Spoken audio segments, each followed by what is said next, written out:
Hospitals are places of life and death, where whispers of the past linger in the quiet corridors. But what if those whispers turn into something more tangible? I was a night shift nurse at St. Vincent's Hospital, an old building with a long history. There were always stories, patients talking about shadowy figures, nurses sharing encounters with the unexplained. I never paid much attention. Until one night, I saw something that made me question everything I believed. It was just past 2 a.m., the so-called witching hour. The halls were eerily silent, except for the occasional beeping of monitors and the shuffling of slippers from restless patients. My shift had been uneventful, and I was looking forward to my break. As I walked down the dimly lit corridor, I noticed a figure at the far end near room 309. At first, I thought it was another nurse, but something felt off. The woman stood unnaturally still, her head slightly tilted downward, her dark hair partially covering her face. She was wearing an old-fashioned nurse's uniform, one that hadn't been used in years. I blinked. And just like that, she was gone. I stood frozen, my heart pounding. Had I imagined it? I tried to shake off the unease, telling myself it was just exhaustion playing tricks on me.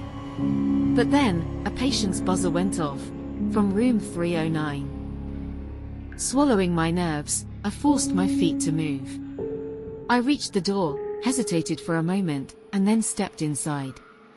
The room was dark, save for the faint glow of the monitor displaying the patient's vitals. Mr. Harrison, an elderly man recovering from surgery, was sitting up in bed, his face pale, eyes wide with fear. "Nurse," he croaked. "She was just here. The woman in white. She told me. She told me not to be afraid." A chill ran down my spine. "Who? What did she look like?" I asked, though I already knew the answer. "Like an old nurse," he whispered. "But her eyes, they were empty." I forced a smile, trying to calm him. "You were probably dreaming, Mr. Harrison. Get some rest." He shook his head. "It wasn't a dream. She was right here. And she told me I wouldn't make it till morning." I felt my stomach drop. "You're going to be fine," I reassured him. "Just try to sleep." I left the room quickly, feeling the weight of unseen eyes on my back. As I stepped into the hallway, I instinctively looked toward the end of the corridor where I had seen the woman. Empty. But then, the overhead lights flickered. And in the reflection of a glass window, I saw her. Standing right behind me. My breath hitched. I spun around, nothing.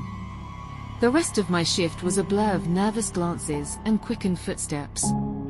I kept telling myself it was my imagination, the result of exhaustion and superstition. But the next morning, when I returned for another shift, I learned that Mr. Harrison had passed away in his sleep. Just as the ghostly nurse had warned him.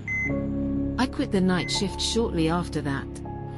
Some things are better left unseen, and some whispers should never be heard.